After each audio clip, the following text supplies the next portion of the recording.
Vimal presents Cyber War, her screen crime scene streaming free on Voot. Download the app now. नमस्कार, सौरभ द्विवेदी नाम है हमारा और आप देखना शुरू कर चुके हैं लल्लन टॉप शो।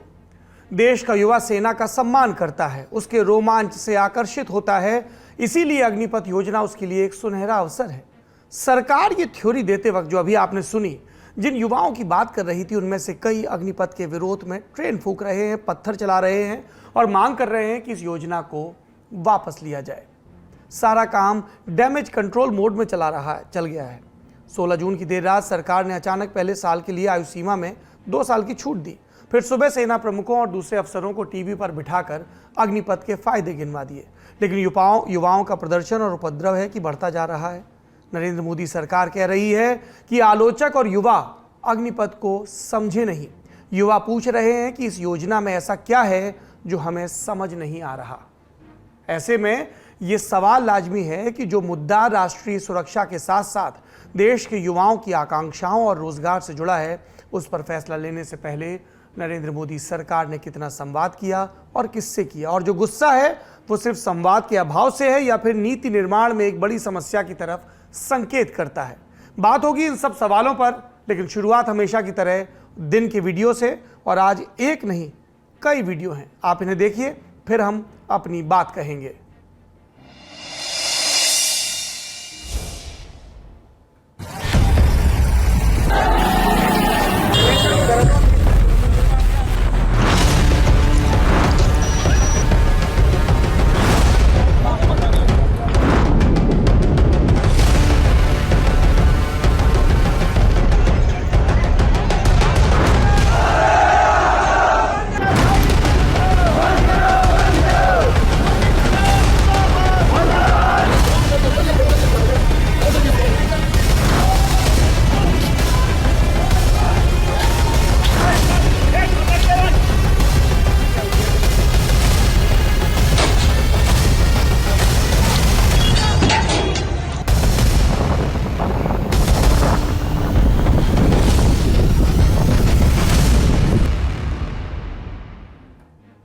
कहाँ की तस्वीर दिखाएं, कहाँ की ना दिखाएं।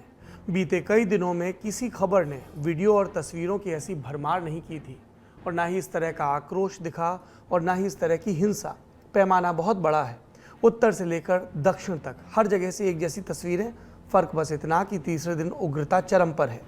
16 जून को ट्रेन जलने की तस्वीरें सिर्फ बिहार से आई थी, आज दायरा बढ़कर यूपी और तेलंगाना तक पहुँच गया। बारी बारी इन तस्वीरों पर नज़र डालते हैं और डिटेल्स जानते हैं, फिर आगे की बात। बिहार पर लोग कल से ही नजर बनाए थे, लेकिन आज पहली तस्वीर उत्तर प्रदेश के बलिया से आई। सुबह के करीब 5 बजे का वक्त था। सेना की तैयारी करने वाले युवाओं की दौड़ और व्यायाम का वक्त होता है ये। ठीक उसी वक्त सैकड़ों की संख्या में युवा प्रदर्शनकारी स्टेडियम जाने के बजाय बलिया रेलवे स्टेशन पर पहुंच गए। पहले रेलवे स्टेशन पर तोड़फोड़ की और फिर वहां वॉशिंग पिट में खड़ी एक बोगी में आग लगा दी। आती जाती ट्रेनों पर पथराव हुआ, फिर एक ट्रेन की बोगियों में आग लगा दी गई। बलिया की तस्वीर देखते देखते सुबह के 7 बज चुके थे। अब बारी बिहार के समस्तीपुर की थी। 7:30 बजे बिहार संपर्क क्रांति एक्सप्रेस न्यू कॉलोनी के पास आउटर पर पहुंची। बड़ी संख्या में जुटे उपद्रवियों ने ट्रेन में उत्पात मचाना शुरू कर दिया। सबसे पहले ट्रेन पर पत्थरबाजी की, फिर पेंट्री कार में घुसकर उसमें खाने पीने के सामान को तहस नहस किया। इतने पर भी नहीं माने तो एसी बोगियों में आग लगा दी। स्थिति ये हुई कि यात्रियों को सामान छोड़कर ट्रेन से भागना पड़ा। सुबह सुबह ही बलिया और समस्तीपुर की इन 2 तस्वीरों ने दिन भर की जैसे दशा तय कर दी हो। थोड़ी देर बाद नज़र उत्तर से दक्षिण की तरफ घूमी। भारी शोर शराबे के बीच तेलंगाना के सिकंदराबाद के रेलवे स्टेशन पर धुआं उठते देखा गया। यहाँ भीषण उत्पात हुआ। हजारों की संख्या में पहुंचे प्रदर्शनकारियों ने कोलकाता जाने वाली ईस्ट कोस्ट एक्सप्रेस की 2 बोगियों में आग लगा दी, जो स्टेशन से निकलने ही वाली थी। उसके बाद अजंता एक्सप्रेस और हैदराबाद क्षेत्र में चलने वाली लोकल ट्रेनों को निशाना बनाया गया। स्थिति को संभालने के लिए पुलिस और जीआरपी ने लाठीचार्ज किया। प्रदर्शनकारी फिर भी नहीं माने तो गोली चलानी पड़ी। जीआरपी ने भीड़ को नियंत्रित करने के लिए कथित तौर पर 17 राउंड फायरिंग की।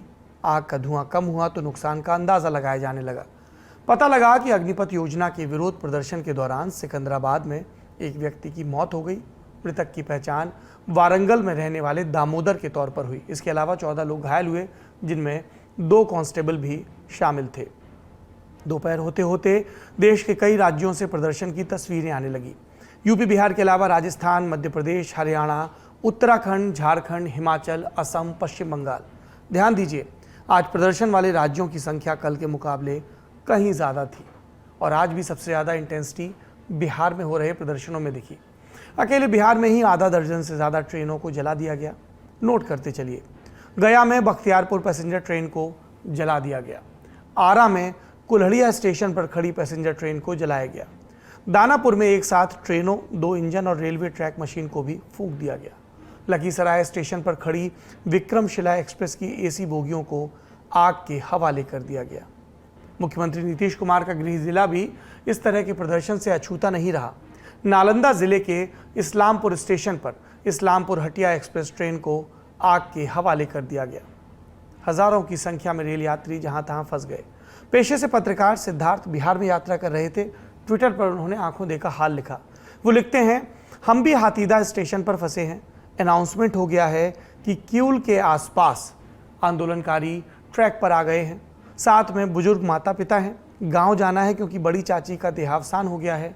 हम लोग नीति निर्धारक नहीं हैं, फिर भी इस प्रोटेस्ट का असर हम जैसे हज़ारों यात्रियों पर पड़ा है। जहां हम लोग फंसे हैं वहां से महज 30 किलोमीटर दूर लखीसराय स्टेशन पर प्रदर्शनकारियों ने विक्रमशिला एक्सप्रेस में आग लगा दी है। हमारी ट्रेन से पहले विक्रमशिला निकली होगी शायद, वरना हमारी बारी होती। ये एक उदाहरण है, आप इससे स्थिति की व्यापकता का अंदाज़ा लगा सकते हैं। और अफरा तफरी का माहौल सिर्फ रेलवे ट्रैक पर ही नहीं, सड़कों पर भी दिखने लगा है।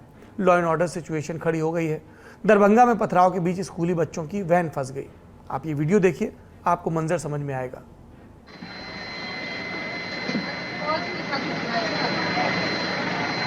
बेटा डर लग रहा है आपको? डर लग रहा है क्या? नहीं। किस चीज का डर लग रहा है बेटा आपको? अच्छा बेटा कोई बात नहीं, बेटा बैठ जाओ। किस चीज से डर लग रहा है बेटा आपको? कोई बात नहीं, बैठ। सवाल पूछा जा सकता है कि इन बच्चों का क्या कसूर है। रोते बिलखते बच्चों का डर उनके चेहरे पर झलक रहा था। इनके माता पिता की मनोदशा को भी आप समझ सकते हैं। सड़क पर तांडव सासाराम में टोल प्लाजा को तोड़ा गया और आग लगा दी गई। सार्वजनिक संपत्तियों के नुकसान के बाद अब बारी बीजेपी नेताओं को निशाने पर लेने की थी। सासाराम में बीजेपी के दफ्तर को तोड़ा गया। बेतिया में बीजेपी अध्यक्ष और सांसद संजय जायसवाल के घर पर भी तोड़फोड़ हुई। उप मुख्यमंत्री रेणु देवी के आवास पर खड़ी गाड़ियों को भी चकनाचूर कर दिया गया। आलम यह हुआ कि बीजेपी का झंडा देखते ही प्रदर्शनकारी हिंसक हो जा रहे थे। बिहार में इतना सब कुछ हुआ, पर आश्चर्यजनक बात यह रही कि खबर लिखे जाने तक सूबे के मुख्यमंत्री नीतीश कुमार का एक बयान तक नहीं आया। न हिंसा की निंदा, न ही बिहार सरकार की भर्तियों में अग्निवीरों को प्राथमिकता देने जैसा कोई ऐलान। जेडीयू का स्टैंड भी इस तरह का रहा कि हम इस पर कुछ नहीं बोलेंगे, ये केंद्र सरकार का मसला है। शायद यही ढुलमुल रवैया है जिसकी वजह से पुलिस कानून व्यवस्था को कायम रखने में बिहार में पूरी तरह नाकाम रही। अब जाकर बिहार सरकार ने 12 जिलों में इंटरनेट बंद का ऐलान किया है। बिहार से आगे बढ़ते हैं, यूपी आते हैं। इन दिनों जहां की कानून व्यवस्था की मिसाल दी जाती है। जिले दर जिले देखते चलिए। पीएम मोदी के संसदीय क्षेत्र वाराणसी में अग्निपथ के विरोध में सरकारी बसों में जमकर तोड़फोड़ हुई। पुलिस रेलवे ट्रैक से दिन भर प्रदर्शनकारियों को खदेड़ने की मशक्कत करती रही। सीएम सिटी गोरखपुर में भी बसों को निशाना बनाया गया। मथुरा में एक्सप्रेसवे पर सुबह युवाओं ने भयंकर पत्थरबाजी की। पुलिस वालों को जान बचाने के लिए भागना पड़ा। एक और वीडियो देखिए।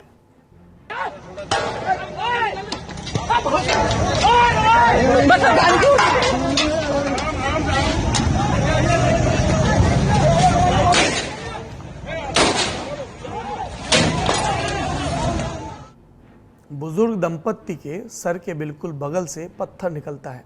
दूसरे पत्थर को पुलिस वाले ने शील्ड से रोक लिया और जैसे तैसे उन्हें बचाकर निकाला और फिर फायरिंग। आप कल्पना करिए, ये हमारे देश में हो रहा है। एक तरफ नौजवान हैं जो नाराज़ हैं, दूसरी तरफ उन्हीं के घर के, उन्हीं के समाज के बुजुर्ग हैं। हिंसा का आलम क्या है? आपने मथुरा का मंजर देखा, अब अलीगढ़ का रुख करते हैं। यहाँ के टप्पल में युवाओं ने हाईवे को जाम कर दिया। डीएम एसपी ने समझाने की कोशिश की लेकिन नहीं माने। पहले रोडवेज की बस में आग लगाई, फिर जट्टारी नगर पंचायत चेयरमैन की गाड़ी को निशाना बनाया। पुलिस बल प्रयोग किया गया तो युवा और हिंसक हो गए। बवाल को कंट्रोल करने के लिए एडीजी राजीव कृष्णा पहुंचे तो प्रदर्शनकारियों ने उनकी भी गाड़ी पर हमला बोल दिया और पीछे का शीशा तोड़ दिया। बवाल इतने पर नहीं थमा। शाम होते होते उग्रता इतनी बढ़ी कि जट्टारी पुलिस चौकी को ही आग के हवाले कर दिया गया। ये वो तमाम बड़ी तस्वीरें थी जो हमने आपको दिखाई। अब आते हैं सवालों पर। पिछला हफ्ता याद करिए, यही जुमे का दिन था, शुक्रवार का दिन। अगल बगल की जगहों पर नूपुर शर्मा के विरोध में पत्थरबाजी हुई थी। इस शुक्रवार पत्थरबाजी से कहीं आगे की हिंसा हुई, आगजनी और सार्वजनिक संपत्ति को नुकसान पहुंचाया गया। हमने 16 जून को भी अग्निपथ योजना पर शो किया था और तब हमारे एक दर्शक ने एक सवाल पूछा जिस पर आपको गौर करना चाहिए। उन्होंने कहा, कल्पना करिए मुसलमानों का ग्रुप ट्रेन में आग लगा रहा हो या बीजेपी दफ्तरों को जला रहा हो या नरेंद्र मोदी मुर्दाबाद के नारे लगा रहा हो, तो स्थिति बिल्कुल अलग होती। आगे लिखा जाता है कि मैं चुनौती देता हूं कि बीजेपी सरकार इन प्रदर्शनकारियों को चिन्हित कर इनके घरों पर बुलडोजर चलाए। इन प्रदर्शनकारियों पर उपद्रवी, आतंकी और एंटी नेशनल का लेबल क्यों नहीं चस्पा किया जाता? ये दर्शकों की एक जमात का सवाल है। जो यूपी पुलिस गुरुवार को गाजियाबाद के मुस्लिम इलाकों में बुलडोजर लेकर मार्च निकाल रही थी, वो आज फेल क्यों हो गई, ये सवाल पूछा जा रहा है। जुमे की नमाज के लिए पुलिस ने तैयारी कर रखी थी, लेकिन इस बार शुक्रवार की परीक्षा में विषय बदल गया। क्या इन प्रदर्शनकारियों के भी पोस्टर लगाए जाएंगे? हिंसा किसी भी तरह की हो, कार्रवाई एक जैसी होनी चाहिए, ये बात कही जा रही है। और ऐसा नहीं कि यूपी पुलिस ने कार्रवाई नहीं की, लेकिन धाराओं का फर्क देखिए। बलिया में 100 से ज्यादा हिंसा के आरोपियों को गिरफ्तार किया गया, लेकिन धारा कौन सी लगी? 151। यह धारा मारपीट और शांति भंग करने की स्थिति में लगाई जाती है। आमतौर पर इसे कानून की जबान में हल्की धारा माना जाता है, क्योंकि इसमें थाने से ही जमानत मिल जाती है। और प्रयागराज और कानपुर में हुई हिंसा पर किस तरह की धाराएं लगाई गई, सबको पता है। राष्ट्रीय सुरक्षा से लेके 307 जैसी धाराएं। इसलिए यह सवाल पूछा जा रहा है कि क्या जवाबदेही निशानदेही के आधार पर तय होती है? कानपुर के आरोपियों पर गैंगस्टर और एनएसए तक लगाने की बात कही गई, तो हम क्या कह रहे हैं? हम ये कह रहे हैं कि कार्रवाई कानून सम्मत होनी चाहिए। न्याय की देवी पर आंख पर जो पट्टी बंधी रहती है, वो इसलिए नहीं बंधी रहती है कि वो अंधा कानून है। वो पट्टी इसलिए बंधी रहती है कि वो व्यक्ति की जाति, व्यक्ति का धर्म, व्यक्ति का लिंग, व्यक्ति का समुदाय देखकर भेदभाव ना करे। बावजूद इसके बार बार ये बात कही जा रही है कि आरोपी बदलता है तो कार्रवाई बदल जाती है। बुलडोज़र कभी चलता है और कभी नहीं चलता है। और लल्लन टॉप बुलडोज़र के विषय पर अपनी क्या राय रखता है? हम माननीय अदालत की न्याय का इंतज़ार कर रहे हैं, कस्टोडियन ऑफ कॉन्स्टिट्यूशन। बाकी सब कुछ इतना प्रेडिक्टेबल हो गया है कि लोग सोशल मीडिया पर लिख देते हैं कि यहाँ बुलडोज़र चलेगा और यहाँ नहीं चलेगा, और इसीलिए सवाल पूछा जाता है। तो क्या हिंसा को किसी भी तरह का समर्थन मिले, चाहे वो पैगंबर मोहम्मद पर की गई अपमानजनक टिप्पणी के बाद उपजी हिंसा हो या अग्निवीर योजना के खिलाफ? सभ्य समाज में किसी भी तरह की हिंसा की कोई जगह नहीं होनी चाहिए। इस तरह की हिंसा की जितनी मजम्मत की जाए वो कम है। पर फिर युवाओं की तरफ से एक और सवाल आता है। आपने देखा, पहला सवाल हमने लिया जो हमसे पूछा जा रहा था, क्योंकि हम सवालों से नहीं बचते हैं कि क्या धार्मिक पहचान के आधार पर सरकारी कार्रवाई बदलती है, लोगों के रोष का तरीका बदलता है। दूसरा सवाल युवाओं की तरफ से पूछा गया। गुरुवार वाले शो के कमेंट बॉक्स में आदि रॉय लिखते हैं, सौरभ सर, वीडियो के शुरू में आपने कहा कि छात्रों को ऐसे हिंसक प्रदर्शन नहीं करना चाहिए। हम इस बात से सहमत हैं, परंतु आप हमें यह बताइए कि जब छात्र शांतिपूर्ण तरीके से प्रदर्शन कर अपनी मांग कर रहे थे, रोजगार की बात कर रहे थे, तब कितने न्यूज़ चैनल वालों ने उसे अपनी न्यूज़ में जगह दी? सरकार तब तक नहीं सुनती जब तक प्रदर्शन हिंसक ना हो जाए। चूंकि ये सवाल हमसे मुखातिब है, तो पहले हमारे हिस्से का जवाब। लल्लन टॉप पर एक कार्यक्रम आता है रंगरूट, जिसमें हम लगातार नौजवानों के इन प्रश्नों को सामने रखते हैं। पर यह सवाल सिर्फ लल्लन टॉप का नहीं है, ये उन सभी का है जिनकी जवाबदेही इस देश की जनता, इस देश के युवाओं के प्रति है। सवाल यह है कि एक युवा दर्शक को ऐसा क्यों लिखना पड़ा?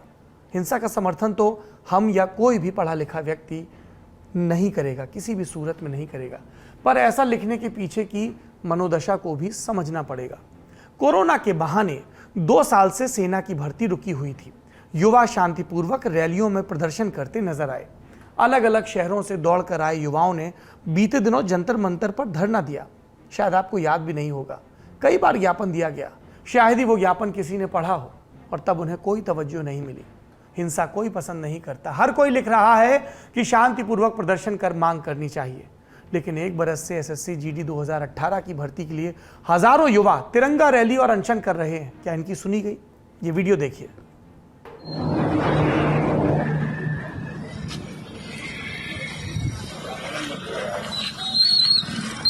हेलो, जय हिंद सर। सर चित्तौरा से सागर के बीच में सर एक लड़की बेशुद्ध हो गई अभी सर।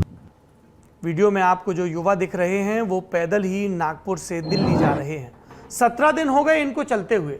2018 में भर्ती आई थी 60,210 पदों के लिए एसएससी जीडी के जरिए। सीएपीएफ यानी CRPF, ITBP, BSF, CISF, NIA और असम राइफल्स में सिपाहियों की भर्ती होती है। 2018 की भर्ती पूरे होने में 4 साल लग गए। ज्वाइनिंग मिली करीब 55,000 अभ्यर्थियों को। करीब 5,000 सीटें खाली रह गईं, जिस पर भर्ती की मांग बीते 1 साल से ये युवा शांतिपूर्ण तरीके से कर रहे हैं, लेकिन आज तक इनकी समस्या को एड्रेस नहीं किया गया। अगर ऐसे शांतिपूर्ण प्रदर्शनों की सुध सरकार ले ले तो शायद हिंसक प्रदर्शनों की नौबत ना आए।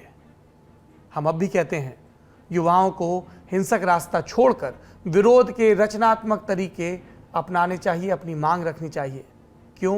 क्योंकि आपकी हिंसा से आपके कॉज और आपके देश दोनों का नुकसान है, और छोटा मोटा नहीं, अरबों रुपए का। ट्रेन चलाने का नुकसान जानते हैं आप कितना है? देखिए, एक एलएचबी कोच को बनाने में 1.5 करोड़ रुपए खर्च होते हैं। आजकल ज़्यादातर ट्रेनों में इन्हीं डिब्बों को लगाया जाता है। एक 6000 हॉर्स पावर का इंजन, इसे बनाने का खर्च 15 करोड़ है। एक सामान्य ट्रेन 22 कोच की होती है, यानी इंजन समेत एक पूरे ट्रेन की कीमत कम से कम 51 करोड़ रुपए होती है। 51 करोड़ रुपए ये मिनिमम है, कीमत इससे ऊपर भी जाती है। बीते 2 दिन में 20 से ज़्यादा ट्रेनों को जला दिया गया। आप इससे हिसाब लगा सकते हैं। रेलवे स्टेशन और पटरियों के नुकसान की कोई गिनती नहीं, और इसके चलते आम लोगों को जो नुकसान हुआ उस पर तो बात ही नहीं। अब आते हैं इस सवाल पर कि युवाओं में अग्निपथ योजना के प्रति इतना असंतोष क्यों है। 4 साल की नौकरी, पेंशन जैसे मसलों को अभी अलग रख देते हैं, इसके दूसरे पहलुओं को समझने की कोशिश करते हैं। बेरोजगारी इस देश की सबसे बड़ी समस्या है। राज्यों और केंद्र सरकार में मिलने वाली नौकरियों का हाल किसी से छिपा नहीं है। 2-4 भर्तियों की बानगी दे देते हैं। 2019 में आई आरआरबी एनटीपीसी की भर्ती अब तक पूरी नहीं हो पाई। एसएससी जीडी की कहानी हमने अभी आपको बताई। केंद्र के बाद राज्यों पर आते हैं। बिहार कर्मचारी चयन आयोग ने साल 2014 में क्लर्क लेवल के 13,000 पदों पर भर्ती निकाली थी। 6 साल बाद भी भर्ती पूरी नहीं हो पाई। 2010 में होमगार्ड की भर्ती आई थी, अब जाकर उसकी नियुक्ति प्रक्रिया शुरू हुई है। शिक्षक भर्ती बिहार में लंबे समय से नहीं हुई। 4-5 साल तो बिहार में 3 साल का ग्रेजुएशन करने में लग जाते हैं। यूपी में 2016 में यूपी एसएससी की भर्ती आज तक पूरी नहीं हुई। 2016 में जूनियर क्लर्क की भर्ती आई, आज तक पूरी नहीं हुई। यही हाल मध्य प्रदेश का है। मध्य प्रदेश लोक सेवा आयोग 2019, 20 और 21 की राज्य स्तरीय सेवा भर्ती परीक्षा को पूरा नहीं करा पाया है। अब कांग्रेस शासित राजस्थान की बात करते हैं। यहाँ 2013 में अशोक गहलोत की सरकार पंचायती राज एलडीसी की भर्ती लाई थी 19,515 पदों के लिए। 9 साल बीत गए, अब तक भर्ती पूरी नहीं हुई। रीट के लिए हर रोज प्रदर्शन हो रहे हैं। लैब टेक्नीशियन की भर्ती के लिए हर दूसरे दिन धरना होता है। ये चंद राज्यों की बात थी। किसी भी पार्टी की सरकार हो, कोई राज्य, हर जगह का यही हाल है। भर्तियां साल दर साल अटकी रहती हैं। इकलौती सेना की भर्ती थी जो टाइम पर क्लियर हो जाया करती थी। देश के लाखों युवा इसकी तैयारी करते थे, ज्यादातर गांव, गरीब, किसान पृष्ठभूमि से आने वाले। 2 साल से भर्ती नहीं आई तो एज के साथ फ्रस्ट्रेशन लेवल भी बढ़ गया। ये उनके लिए जज्बा होता है और जीवन मरण का सवाल एक नौकरी, फौज की, जिसका उबाल हम सबके सामने है। अब सरकार और सेना दोनों मिलकर इन्हें शांत करने में लगे हैं। सुनिए सेना के अधिकारियों की प्रतिक्रिया। ये सब क्वालिफिकेशन को मीट करता है। सो मैं चाहता हूं कि जो अग्निवीर अलग अलग जगह में है, जो नौजवान अलग अलग जगह में है, मेहरबानी करके आप अपना शहर जाइए, गांव जाइए। इस रिक्रूटमेंट रैली जो अगली 2 दिन में हम अनाउंस करने वाला है, और प्रक्रिया जो अभी अनाउंस करेंगे उसके बाद कुछ ही हफ्तों के अंदर रिक्रूटमेंट रैली अभी अलग अलग जिला में शुरू हो जाएगा। उसके लिए तैयारी करिए, और क्योंकि कंपटीशन काफ़ी होगा, मैं चाहता हूं कि ट्रेनिंग करिए और अग्निवीर बन के आइए। The government has recently announced the Agnipath scheme for enrollment in the armed forces. The age bracket for the scheme is 17.5 to 21 years. I am pleased to announce that the upper age limit for the first induction has been increased to 23 years of age. This change would permit a larger section of the youth to enroll as Agniveers. I am also glad to inform that the selection process for the Air Force will start from 24th June. आपने सेना के वरिष्ठ अधिकारियों को सुना। सेना के vice chief कह रहे हैं कि 2 दिन में भर्ती प्रक्रिया शुरू होने वाली है, नौजवान तैयारी करें। वायुसेना प्रमुख अग्निपथ योजना में इस साल मिली 2 साल की छूट पर खुशी जाहिर कर रहे हैं। कह रहे हैं कि 24 जून से भर्ती खोल देंगे। लगे हाथ एयर चीफ मार्शल ये भी क्लियर कर देते कि एयरमैन की 2020-21 वाली 2 पक्की भर्तियों का क्या होगा, जिसका रिटन, फिजिकल और मेडिकल दिए बैठे युवा ज्वाइनिंग लेटर का इंतजार कर रहे थे। इस सवाल से सेना और सरकार दोनों लगातार बच रहे हैं। पुष्ट तौर पर अब तक कोई जवाब नहीं दिया गया। अपुष्ट सूत्रों के हवाले से खबरें चलवाई जा रही कि भर्ती अब सिर्फ अग्निपथ पर होगी। इसका एक मतलब यह भी निकलता है कि पुरानी भर्ती कैंसिल होगी। कोई बताने को तैयार नहीं। पुरानी भर्ती पास करने वाले युवाओं को अब भी यकीन नहीं हो रहा। वो एक आखिरी उम्मीद लगाए बैठे हैं और इस पर सेना अब तक अपना रुख साफ नहीं कर रही।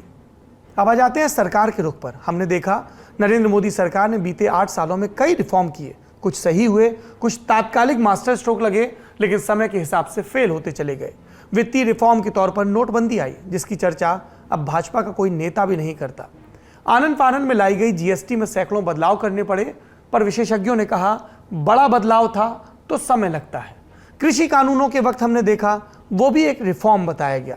1 साल का लंबा आंदोलन चला और किसानों के विरोध प्रदर्शन के आगे फैसला वापस लेना पड़ा। अब सेना के रिफॉर्म अग्निपथ योजना को लेकर भी व्यापक विरोध हो रहा है। ऐसे में कई जानकार सवाल उठाते हैं कि क्या बहुमत वाली सत्ता कोई भी फैसला जनता पर थोप सकती है? क्या फैसले चेक एंड बैलेंस के सिद्धांत का पालन करके नहीं होते हैं? क्या सरकार और अधिकारियों को कंसेंसस यानी आम सहमति बनाना जरूरी नहीं लगता? क्या सभी स्टेक होल्डर्स से चर्चा की गई और क्या रिफॉर्म्स को लागू करते वक्त इस बात का ख्याल रखा गया कि उनको चरणबद्ध तरीके से लागू किया जाए?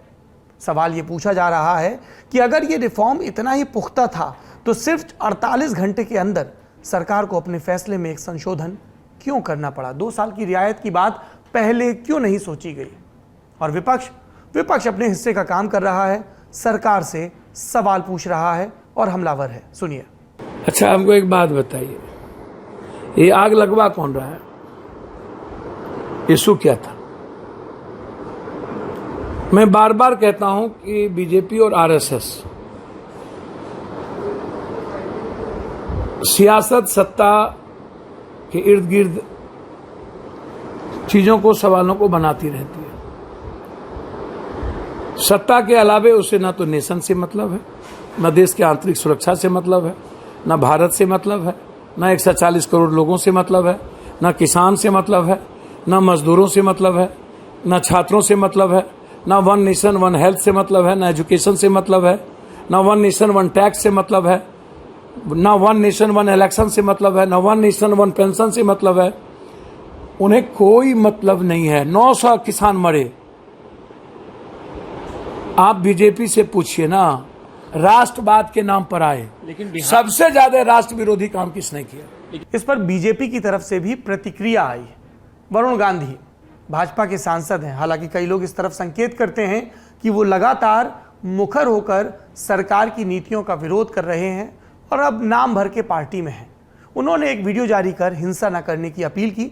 इससे पहले चिट्ठी लिखकर रक्षा मंत्री से नौजवानों की समस्याओं पर ध्यान देने की अपील की थी। साथियों, जटिल से जटिल समस्याओं का हल भी परस्पर संवाद से किया जा सकता है।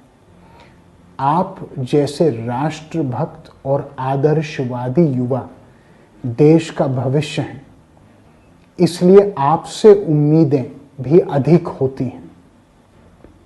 आपकी मांगों को सरकार तक पहुंचाने के लिए जो भी करना पड़ा मैं करूंगा। हम सब साथ साथ चलेंगे, पर अहिंसा की राह पर। आप कहेंगे वरुण के बारे में तो आपने बता दिया कि वो भाजपा से खफा हैं, तो खालिद भाजपा का तर्क क्या है? इसके लिए आप सुनिए यूपी के डिप्टी सीएम केशव मौर्य को। पहले तो मैं अपने जो युवा साथी हैं उनको आह्वान करूंगा कि किसी के बहकावे में ना आवे, क्योंकि जो योजना आई है उस योजना के तह तक जाएं, उसको सही तरीके से समझें। अगर उनको कोई शिकायत है तो शिकायत सरकार को भी दे सकते हैं, संबंधित जिलाधिकारी को भी अपना ज्ञापन के रूप में दे सकते हैं, लेकिन सरकार की मंशा युवाओं के उज्जवल भविष्य को लेकर के है।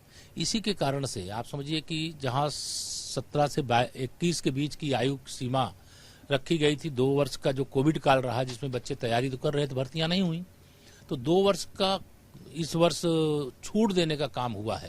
तो ये अपने आप में बच्चों के हित में, युवाओं के हित में सरकार सोचती है, इसलिए इस प्रकार का काम किया है।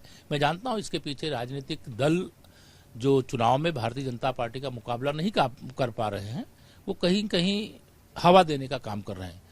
मौर्य कह रहे हैं कि ये विपक्ष की साजिश है। आक्षेप की राजनीति से इतर इस मुद्दे को गंभीरता से एड्रेस करना चाहिए। सरकार को चाहिए कि अगर वो युवाओं को वाकई अग्निपथ के लिए राजी करना चाहती है तो उनसे एक ईमानदार संवाद करे, बताए कि उसके दिमाग में क्या है, वो क्या करना चाहती है, इस स्कीम के पीछे का विचार क्या है। सिर्फ युवाओं को नहीं, इस देश के सभी नागरिकों को बताए, विस्तार से बताए। अब तक सरकार ने अग्निपथ को जिस भाषा में बयान किया है उसने युवाओं को नाराज ही किया है और कई सवाल भी खड़े किए हैं। अग्निपथ के स्वरूप और मकसद में ऐसा कुछ नहीं जो 17.5 से 21 साल के लड़कों को ना समझाया जा सके। सरकार को अगर वाकई अपने कदम एक बड़े सुधार का हिस्सा लगते हैं तो उसे इन सुधारों पर युवाओं की भाषा में बयान करना भी आना चाहिए और युवाओं के जो सवाल आ रहे हैं उनको भी एड्रेस करना आना चाहिए। ये दिन का बड़ी खबर सेगमेंट था। अब कुछ सुर्खियों पर चलते चलते नजर डाल लेते हैं। पहली सुर्खी राजस्थान से है। आज केंद्रीय अन्वेषण ब्यूरो यानी सीबीआई ने राजस्थान, पश्चिम बंगाल और गुजरात में एक ऐसे मामले के संबंध में छापे मारे जिस पर राजस्थान के मुख्यमंत्री अशोक गहलोत के भाई अग्रसेन गहलोत सह आरोपी हैं। सीबीआई सूत्रों के मुताबिक अग्रसेन गहलोत के अलावा 14 और लोगों के खिलाफ उर्वरक आयात में कथित घोटाले को लेकर एक नया मामला दर्ज किया गया है। म्यूरेट ऑफ पोटाश MOP, जिसे पोटेशियम क्लोराइड भी कहा जाता है, उसे आयात करके तकरीबन 80% सब्सिडी पर किसानों में वितरित किया जाना था। ये मामला 2007 से 2009 का है। आरोप है कि किसानों के लिए आयातित MOP को दोबारा पैक करके दक्षिण पूर्व एशिया के देशों सऊदी अरब और अन्य जगहों के लिए रवाना कर दिया गया और सरकारी सब्सिडी का दावा करने के लिए दिखावटी लेन देन किया गया। मामले में प्रवर्तन निदेशालय यानी ED पहले से ही जांच कर रहा है। इस मामले को लेकर राजस्थान के मुख्यमंत्री अशोक गहलोत ने कहा कि मैंने 13 जून को सीबीआई और ED के डायरेक्टर और इनकम टैक्स के चेयरमैन से टाइम मांगा था, लेकिन 15 जून को मुकदमा दर्ज कर लिया गया और 17 को रेड हो गई। ये अप्रोच समझ के परे है। अगली सुर्खी, इसका संबंध है भाजपा की पूर्व प्रवक्ता नूपुर शर्मा से। पैगंबर मोहम्मद को लेकर उनकी टिप्पणी पर भी भारी बवाल हुआ। उसके खिलाफ देश के कई राज्यों में अनेक मामले दर्ज हुए। मुंबई में दर्ज एक ऐसे ही मामले में नूपुर शर्मा को समन भी जारी हुआ था। अब मीडिया रिपोर्ट्स में सूत्रों के हवाले से दावा किया जा रहा है कि नूपुर शर्मा अनट्रेसेबल हैं, यानी जो पुलिस टीम उनसे पूछताछ करना चाहती है उसे वो मिल नहीं रही है। दर्शक जानते ही हैं कि नूपुर की टिप्पणी को लेकर भारत को राजनयिक स्तर पर एक बड़ा तूफान झेलना पड़ा था। आज खबर आई कि अमेरिका में स्टेट डिपार्टमेंट ने भी नूपुर के बयान की निंदा की। स्टेट डिपार्टमेंट के प्रवक्ता नेड प्राइस ने निंदा के साथ साथ इस बात पर संतोष भी जताया कि भाजपा ने सार्वजनिक रूप से विवादित टिप्पणियों की निंदा की थी।